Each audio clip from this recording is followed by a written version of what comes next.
Magandang buhay mga suki. Ito ngayon ang aking recipe. Ayan, samahan niyo ako mga suki. Simulan na natin. Ayan, maglalagay na tayo ng mantika. Ayan, isunod na rin natin ang ating bawang. Ayan, halo-haloin muna natin yung ating bawang.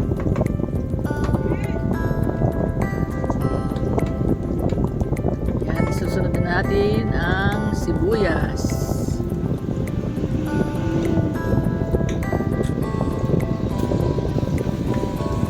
Yan, halu-haluin din natin para naman maluto yung ating sibuyas. Kaya maglalagay na tayo ng paminta. Masarap kapag maraming paminta.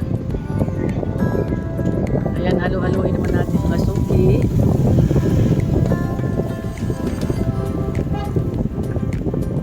Then, isunod naman natin ang kamatis. Yan, masarap din ang maraming kamatis mga suki.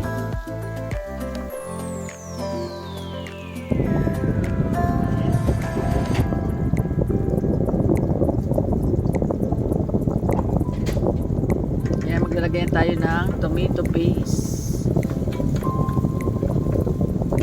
Lagyan natin siya ng tomato paste para magkaroon ng kulay ng ating recipe ngayon. Yan, ilalagay na natin mga suki ang ating lobster. Yan, 3 piraso lang yan mga suki. 2 sa akin at 1 kay Mister. Laging lamang ang nagluluto. Ayan, napakamura niya mga suki. Ang halaga niyan ay magkano ba ang bili ko niya? Parang 250 yata. 3 peraso. Yan, baliktarin natin siya mga suki. Ang hirap baliktarin pag kilo na siya. Oh. Ayan, oh, may bihod siya mga suki. Ang taba niya na masyado. Ayan, nilagyan ko na siya ng mga suki ng tubig. Ayan, hindi ko na ipakita sa inyo. Ayan, maglalagay na tayo ng asin.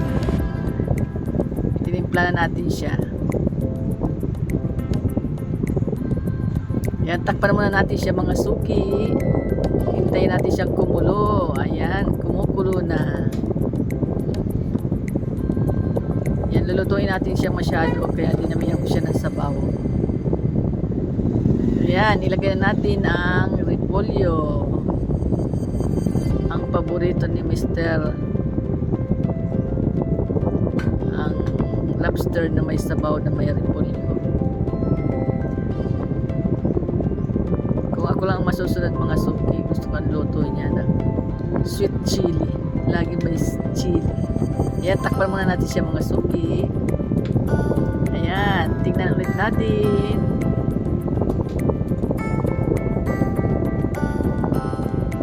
Maglalagay na tayo mga suki ng sutanghong. Yan, ang masarap dyan. Napakasarap din sutanghong.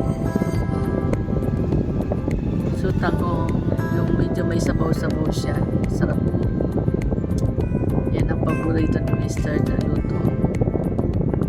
Yan, susundin natin siya ngayon. Pero sa susunod ako na masusunod.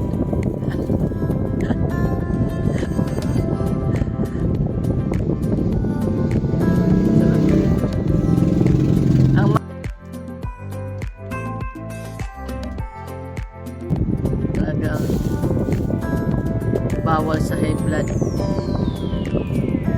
lalong ma-high blood.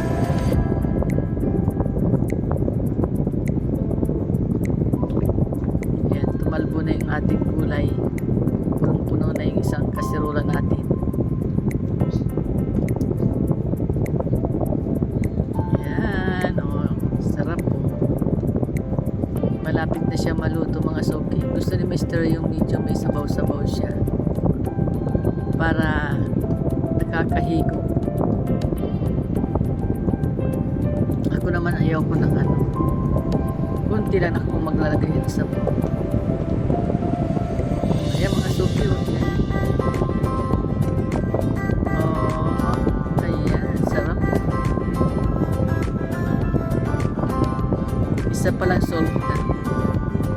sabaw at gulay lang. Tamang-tama lang yung gulay. Kaya masarap siya kapag nilagyan niyo siya ng mga suki. Kahit hipon pwede rin. Tapos lagyan niyo lang ng salt hapon. Ay naku, napakasarap na ulam niya. Yan ang mga suki. Halo-halo ko muna siya. Ayan. Malapit na siya maluto.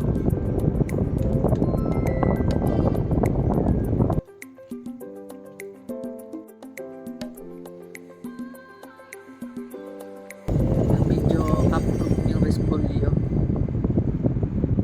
Ayan, luto na siya mga suki. Ahonin natin. Ayan. Yun, ilalagay ko lang siya sa mababaw na plato. Tapos pipicture natin siya. Mainit. Mainit yung ating kasi magluluto siya. Ayan o. Lagyan natin siya ng gulay. Ayan, yan ang mga suki. Ito ng aking vlog for today. Maraming salamat. God bless po. Bye-bye. Ingat po kayo. Tiki man time na.